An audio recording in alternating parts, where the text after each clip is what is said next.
And then I saw her face.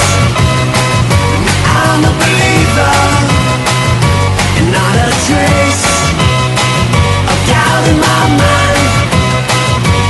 I'm in love.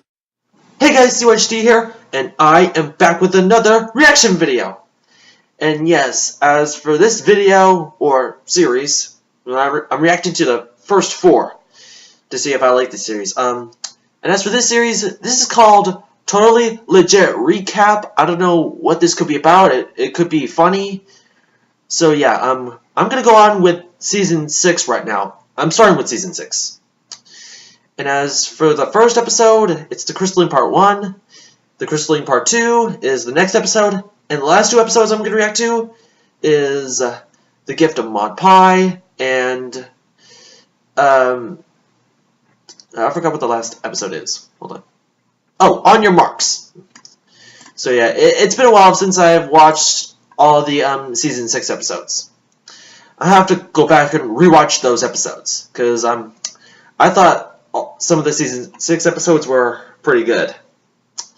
Anyways, I'm going to start off with Episode 1, which is The Crystalline Part 1. Season 6, Episode 1. That's for sure. Anyways, let's jump it in! Oh, wait, hold on. Let me get this at a stable point. I almost started it without getting it to a stable point. Anyways, now we can jump right in. Let me turn it down. Hey, Flurry Heart! Alright, so, Season 6 begins, and Glimmer is just stumbling around the Sparkle Hut when she ends up in Twilight. Oh, is this like a review series? No, not that one. But whenever anyone says library, you always think of it for just a second, don't you? And she's like, okay, Twilight, I'm kind of confused. In what society that operates on any sort of logic whatsoever does trying to destroy life as we know it net you an apprenticeship with the ruler of the free world? And Twilight's like, well, dude, you just answered your own question. Now that I've replaced all of Celestia's narrative and practical functionalities, this is my house, and I make the rules. So, rather than turn you to stone or send you to Tartarus, you get to be my student. And don't worry about the past. I'm gonna break your personality down to nothing and rebuild it from the ground up using my patent-pending friendship curriculum. And Glimmy's like, is it too late to opt for Tartarus? And Twilight's like, don't worry, Starlight. It won't even hurt. So, she decides to get the fuck out of there and walks in on the rest of the main 6 sitting around with their thumbs up their asses. Really? Like, metaphorically. Because, you know, they don't have actual thumbs. And yeah, also, they all have if they hoops. did, that would be a weird thing to do. Not that I wouldn't watch it. Maybe that'll happen in EQG4. Anyway, Dash is like, dude, why are we here? And Rarity's like, wait, I thought you knew. And Applejack's like, man, when has Dash ever known anything even remotely useful? And Pinky's like, look guys, I'm Pinkie Pie. And they're all, man, just wait for your own episode like the rest of us. Jesus Christ. So Glimmer's like, hey guys, what's going on? And they're like, God damn it, is there a single person in this castle who knows what the fuck we're doing here? Then Spike shows up and he's like, all right, you assholes, Cadence just popped her crotch biscuit and we have to go to the Crystal Empire to help her take care of the kid or whatever. And so needs the baby. Well, this has fuck all to do with me, so I'm gonna go eat a tub of ice cream and flick it till I pass out. And Twilight's like, normally I'd say enjoy yourself and shower thoroughly, but it just so happens that your old friend Sunburst lives in the Crystal Empire now, so you're coming with me for your first friendship lesson. And Glimmy's like, wait, you mean the estranged friend that catalyzed my entire psychological breakdown just so happens to be hanging around the same place you need to go right now for a completely unrelated reason? Yes, and what's wrong with that? That's bullshit, Twilight. You know it, and I know it. You know what, Starlight? Let me explain something to you. You stole a bunch of innocent ponies' cutie marks and brainwashed them into rejecting everything that made them special. But I thought, hey, everyone makes mistakes. Then you tried to do the same thing to me and my friends, but I said, you know what? She's a troubled individual, and I can help her. Then you tried to destroy everything I've ever worked for and damn me and everyone I love to miserable shadows of the lives that we have earned for ourselves. And I gave you a pass on that. I've put up with a lot of your shit, but if you question my plot conveniences, I will fuck you up. Okay. Okay, so they take a ride on the Didn't mean to go exposition train that all the way sexual, to the huh, Crystal Twilight? Empire, where Twilight's brother is waiting to Yep, greet shining them. armor. And Twilight's like, "Hey, shining armor." Twilight, we need to talk. What's wrong? Okay, remember back when Cadence was your babysitter and I had a huge crush on her? Yeah, of course. And remember how I found that book of forbidden spells and I did that ritual thingy to make her love me? Yeah, dude, I helped you. Twilight, do you remember what the price of that spell was? Yeah, we just had to promise the old gods that they could take your firstborn soul. Damn it, we really shouldn't have done that. So Twilight's like, hey, Starlight, So why I would just you get that realized now? I'm gonna be occupied for a minute, but I mean, you're basically me now, so you can have Spike. So Spike drags Glimmy off, and the rest of them go to see the baby. And Twilight's like, oh god, the baby's a soulless abomination. And Cadence is like, A soulless "Looks that way." abomination? And so Twilight's all, Princess Celestia, Princess Luna, what do we do? And they're like, bro, we don't know shit. We're just here so the bronies don't get mad. So the demon baby sneezes and blows a hole in So like they don't 10 want the floors bronies of to the get Crystal mad at Castle, the and they're like, ponies? dude, Candy, how the fuck was that thing inside you for 9 months? And she's like, alicorn womb, dude. Shit's like titanium. alicorn Meanwhile, womb? Glims is super satisfied with herself because she's tricked Spike into regaling the crystal ponies with tales of his exploits instead of supervising her lesson. And Spike's like, yep, that's how I one-shotted King Sombra and saved the Crystal Empire so that Starlight Glimmer could come here and learn about friendship. Now let's go, you fucking amateur. Glimmy doesn't get it yet, but Spike has spent his entire life with Twilight in the last 5 seasons with all her crazy friends. His bullshit detector is more finely honed than your katana. So, Starlight and Sunburst hang out together for the first time since they were kids, and he's like, so, what's up? You aren't a miserable failure of a person, are you? And she's like, oh no, of course not. Are you? And he's like, no, I am a wizard. And she's like, wow, so that means you create powerful new magic and stuff, huh? And he's like, no, it just means I'm over 30 and still a virgin. And Glimmy's like, dude, I will fix that for you right now if it means I don't have to talk about my life. Anyway, then the demon child has a fit of pinky withdrawal and destroys the crystal heart, which, as you know, enforces the crystal ban list. And so the entire empire is about to be flooded with a bunch of whiny comments about how the show is bad now. And everyone's like, so, Twilight, this is the part where you pull something out of your ass and save us all, right? And Twilight's like, dude, I have a lot of things in my ass right now. We're just gonna get buried. Can fix this. Of snow.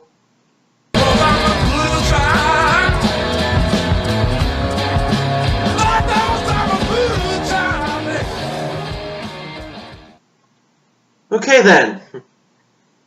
So yeah, I get what the whole series is now. So yeah, a guy just like narrates like the whole story, and of course, I would say this is more like an abridged series because it's a guy just voicing a pony, even though the ponies are not moving, it's just pictures. Oh man, I gotta say, this is actually pretty funny. Anyways, let's get on with the next episode, which is The Crystalline Part 2. Alright. Give me a moment. Okay, I think I got it at a stable point. Anyways, let's jump it in! Need to fap. Need to fap? For what? So, when we last saw our heroes, the crystal ban list had been deleted, and now the Empire is about to be sworn by shit posters. And AJ's like, okay, who's got moderator privileges here? And Celestia's like, well, technically me and Luna did, but when Sombra took over, he changed the password on the account and on our email, so we can't really do anything. I mean, we've been meaning to get in contact with Google about it, but we just kind of never got around to it, you know? And AJ's like, dude, are you guys just completely incompetent? And Celestia's like, I'm not gonna answer that question, but don't worry, because there's one thing we can do. Yeah? And what's that? We're gonna argue with the commenters. And Twilight's like, okay, you guys go do that. We'll stay here. That's not very helpful. You know, figure out an actual solution. And so AJ waits until they're out of earshot, and she's like, yo, Twilight, I know you love Celestia. I mean, we all do. She's a very nice lady, and I respect her immensely, but I think she might be a fucking idiot. And Twilight's like, Whoa, dude, okay. just don't do this right now, okay? So, meanwhile, these Celeste, two we'll are get still you for trying that, to be AJ. friends again, and finally Sunburst is like, dude, Starlight, I know we were friends back when we were kids, and that Alicorn princess wants us to patch things up and be chill again or whatever, but like, I've got my life and being a huge nerd to worry about, and I'm sure you've got your own bullshit to deal with, so, you know, we could just, like, not do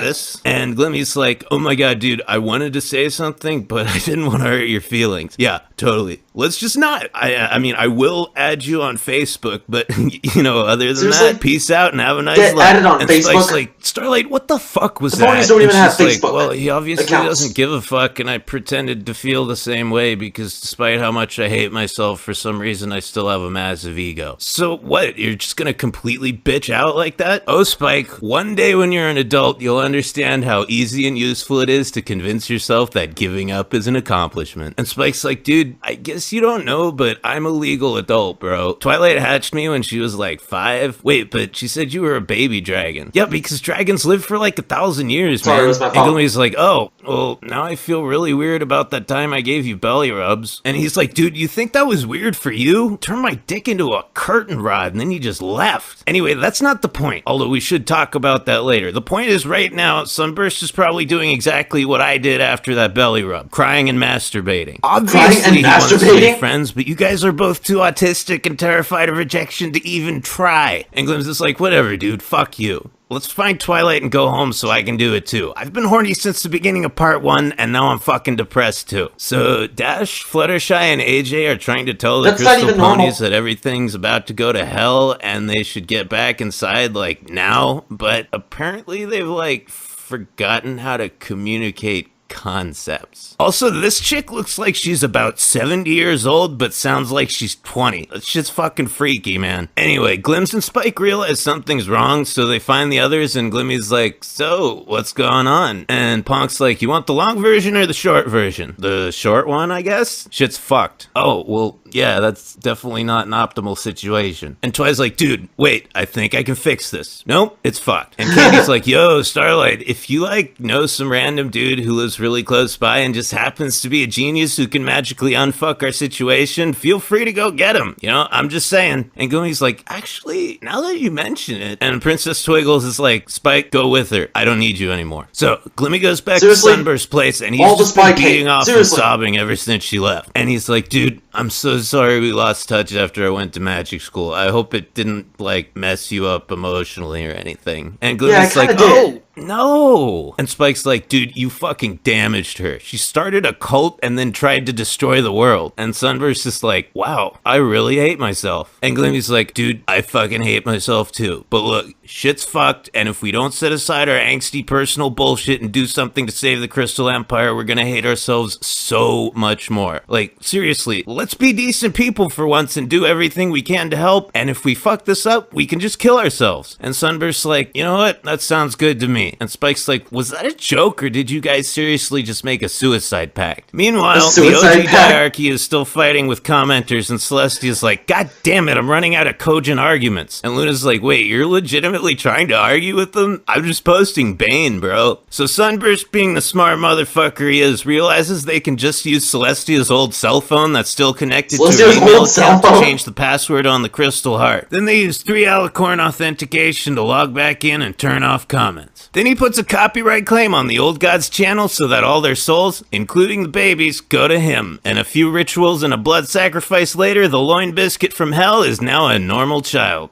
Sort of. So everything's fine, and Twilight's parents show up and they're like, wow, there was some crazy stuff going on outside. Did something happen? And Shiny and Candy just like don't say anything about it. And Shiny and Katie knowing looks like it's some kind of inside joke. I mean, one of the biggest cities in Equestria almost got destroyed. They're gonna see this in the paper tomorrow and be like, what the fuck, you guys? Why didn't you tell us? And so Sunburst is like, you know, Starlight, it was really great to see you, and I actually feel like we're friends again. And Glimmy's like, oh, Sunburst, you better come visit me this time. And if you don't, I'll cut off your dick and kill your parents. Oh. So they're on the train home, and Twilight finally realizes that she has to back off and let Glimmy learn stuff on her own rather than trying to jam friendship up her tailpipe. And she's like, I don't get it, Spike. Everything used to be so simple. Me and my friends were the good guys, we'd kick the bad guy's ass, and that was that. Now it's like, the biggest problems in my life are being a responsible teacher and helping my brother take care of his kid. And Spike's like, yeah, dude, that's called being an adult. Well, it's shitty. Yep, but at least at the end of it, we get to die. Spike, I'm an alicorn. I might be immortal. Oh, yeah, shit, dude, you're right. That fucking sucks. Immortality.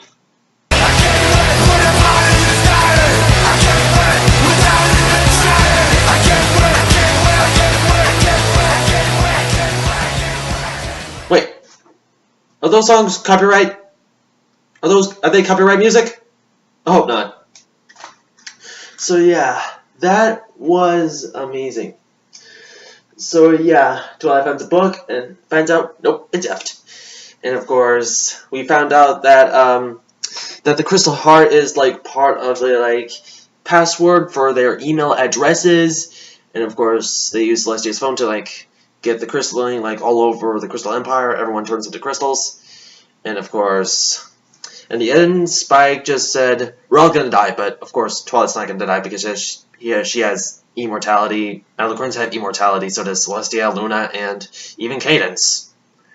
But you know, I hope at the end of Season 7, Starlight becomes an Alicorn. Or maybe in the series finale? Gosh, we're gonna have to wait 3 years for that. I don't know how long will it take for that to happen. Anyways, let's get on with the next episode, which is, yep, Season 6, Episode 3, The Gift of Maud Pie. Alright. Anyways, let's jump it in!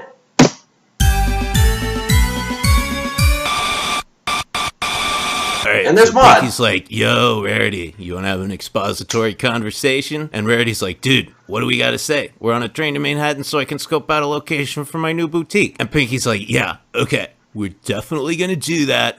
But can we also try to get my sister a boyfriend while we're there? And Rarity's like, am I in the opener of a sitcom? So they meet up with Maud, and Rarity's like, yo, darling, what's been up? And Maud's like, Boulder and I have been trying to conceive. And Rarity's like, man, Maud, you're one humorous broad. I mean, how would that even... I put him in my vagina. Oh! I think he's like, talk about getting your rocks off, that right? will hurt really bad. Am I right? And so Rarity's like, dude, you were right. Your sister needs the D. And Pinky's like, word, just keep her occupied. I met this guy on Kick who said he'd go out with her. So I just gotta go meet him. It's totally legit. So Rarity decides to keep Maud occupied by asking about her relationship. And she's like, so Maud, how did you and Boulder get involved? And Maud's like, by my mid-20s, I realized that my obsessive personality and bottomless pit of emotional baggage made it unlikely that I'd ever find a suitable partner unless I abandoned the one thing I was passionate about and spent my entire life searching for someone I might never find. I decided to marry myself to my career, and Boulder is a behavioral manifestation of the cognitive dissonance resulting from that choice. And Rarity's like, oh, well, that's neat. And Maud's like, actually, you remind me a lot of myself when I was younger, but with clothes instead of rocks. So how are things going with you? And Rarity's like, oh yeah, Maud great. only had an waiter, interest I'm gonna need a pitcher of gin rocks, over here. And Maud's not like, dresses. you're not a very good conversationalist. So Pinky meets up with this guy she talked to on MySpace, or whatever you kids are using now. But she finds out that the selfies she's been taking with her party cannon all day have become a meme on the pony internet. And he won't let anyone touch his sack unless she forks over the cannon so he can make some videos with it and gaffle some of that sweet, sweet YouTube money. So when Pinky finally gets back, Rarity's like 12 shots deep and on the verge of an existential mean old crisis. stallion. And obviously Pinky's hella depressed, and she's like, hey guys, I hope you're having a better day than I am. And Rarity's like, oh god, I'm so alone. So Pinky pitches Maud this whole blind date thing, and after privately assuring Boulder that she's just humoring her little sister, Maud agrees to go along with it. Then they actually find the guy, and it takes takes Maud all of like 5 seconds to piece together what happens, and she's just like, that belongs to my sister, give it back. And he's all, oh yeah, what you gonna do about it? And Maud's like, nothing. You're a sleazy street grifter with obvious hormonal deficiencies who cons people out of things that bring them joy amidst this nightmarish imprisonment in flesh we call existence. There's nothing I can do that would make your life worse, you absolute abortion of a person. And he's like, look, just take the fucking cannon back, Jesus Christ. And Maud's like, Pinky, it's really nice that you worry about me like this, but I'm happy with my life the way it is, even if it's a little unusual. Some of us are just it is unusual. You don't talk normally, Maud. And Rarity's like, I'm still young. Why are you saying these things to me? Oh yeah, and she finds a location for a new boutique, which she'll be thinking about tonight when she's all by herself. So they all agree it was a fantastic day and decide to make this a yearly thing. The end. I once knew a nigga whose real name was William. His primary concern was making $1 million, being the illest hustler that the world ever seen. He used to fuck movie stars and sniff coke in his dreams. Okay, so, yeah, Rarity and Maud have a conversation saying that, like, of course, that guy that's doing all the voices, he can talk like Maud, like, really well. Of course, he does have a deep voice. And, like, almost at the beginning, he said, like, Maud could put his like, her pet boulder in her private parts. Ew! That'd be a really painful thing to do. And of course, yep, Rarity finds her place for her new boutique in Manhattan, and they just call it a day. Anyways, let's get on with the last one, which is On Your Marks. Alright, give me a moment. Okay, I think I got a stable point. Anyways, let's jump it in!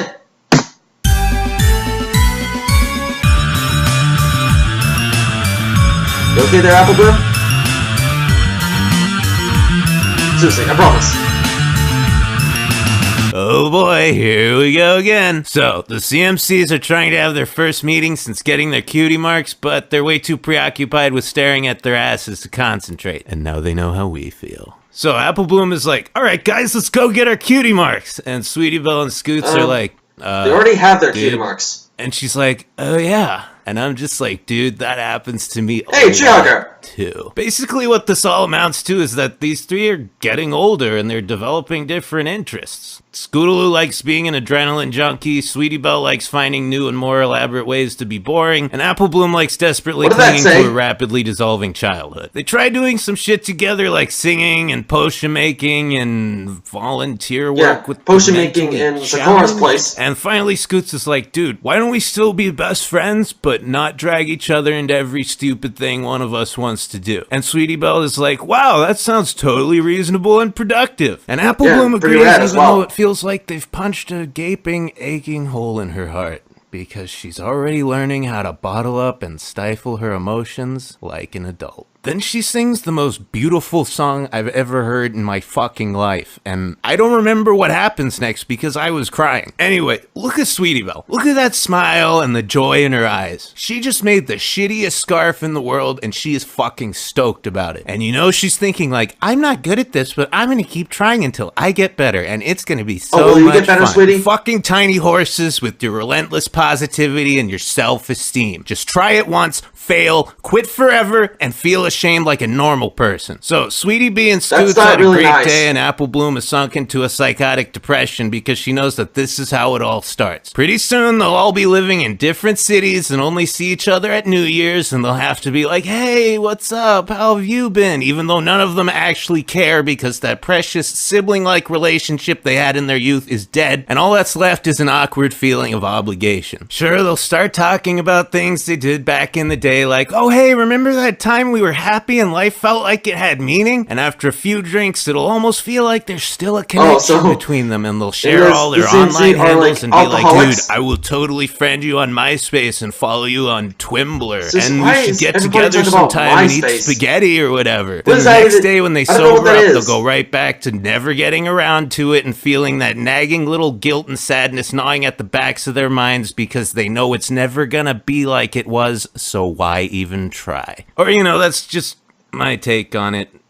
maybe she's thinking something else. I don't know. And so she's like, Sure, "Why do you again?" guys hate me now?" And Scoots is like, "Dude, we just want to have hobbies. What's the big deal? But I don't like change. Dude, Apple Bloom, life changes all the time and you just have to deal with it, you know? I mean, if you can't cope with change, your life is just going to be a waking nightmare of constant dread as you wonder whether or not today will be the one that shatters your fragile illusion of a status quo. You'll be a reclusive, nervous wreck of a person, and that kind of life's not worth living. Also, having hobbies is neat. Dude, I tried and I'm shit at everything except the stuff I already do." And Sweetie B is like, "You don't have to be good at something to have fun." And I'm like, "No, god damn it, Sweetie Belle. You don't have to be good at something to have fun. You have some weird inherent sense of self-worth and confidence. Normal people don't have that. If I'm not good at something, I fucking hate myself." Anyway, AB finally realizes that the world isn't AB, black huh? and white, and that when someone says, "I'm busy, can we hang out later?" it doesn't It's like mean a that they aren't your nickname friend. It rip just off of means AJ's they're busy, name. but they want to hang out later. And that's actually a But pretty Applejack's damn a real appropriate name. revelation AJ's her for nickname. someone who's like 12. So she stops being a clingy asshole and everything's fine. The end. Okay. Oh, wait, I forgot. So earlier when I was busy sobbing into my TV dinner and chugging box wine, TV Apple dinner? Bloom met this asshole who's really good at dancing but is scared of doing it in front of people. And I'm like, dude, fuck you. If I was good at anything besides jacking off and drinking, I would totally do it in front of people. I mean, I do both those things in front of people constantly, but nobody likes it. Right, so the CMCs do what they do best and help give the dude confidence to follow his passion and blah, blah, blah. He gets his cutie mark and that's that. There's a common thread running throughout MLP that and I'm sure all of you have getting a lot of noticed. scenes from Ponies who are good at past something episodes. but have failed to realize their full potential. This guy just needed some encouragement and voila, he found his destiny. Erica. My good friend Glimmy is another great I example. didn't get to read A that. brilliant sorceress whose emotional baggage led her down a morally ambiguous path. But hey, now that she's realized the error of her ways, she's kicking ass. I mean, she unfucked Trixie. What else needs to be said? That is a public service. Even Diamond fucking Tiara, the most consistent Diamond effing antagonist Tiara? over the last 5 seasons of this show, wasn't really a villain, just a victim of horrible parenting, and she turned out to be a pretty cool chick when she learned how to use her talents for good. I've okay. thought about this The a Diamond lot. Tiara's It a chick seems now. like there aren't really any intrinsically bad ponies, just those who've lost their way. Everyone in Equestria has a true place and has the potential for a fulfilling life, and that, more than rainbow magic or talking horses, is what makes it a fantasy world. I need an A of sticky gooey. And when I get this A, I'm blowing him with the Louis. Help me out. Okay, so, yeah. Wow. That was amazing. So, we get to learn that whenever Sweetie Belle doesn't do anything good, she just takes it seriously and feel bad about it. And Scootaloo learns that, or Scootaloo tells Apple Bloom that we're just doing hobbies, because if you're not just doing the right hobby you need to do, then you just become a nervous wreck and just destroy the whole place. And of course, yeah, Apple Bloom just meets this guy, he gives him a little encouragement, and bam, he gets his mark. I gotta say, these 4 episodes were pretty awesome. I hope the next episodes are gonna be awesome. Oh boy. Can't wait to react to more episodes. I'm starting to like this show, guys. But hopefully tomorrow. Once again, guys, thanks for watching, and ahoy!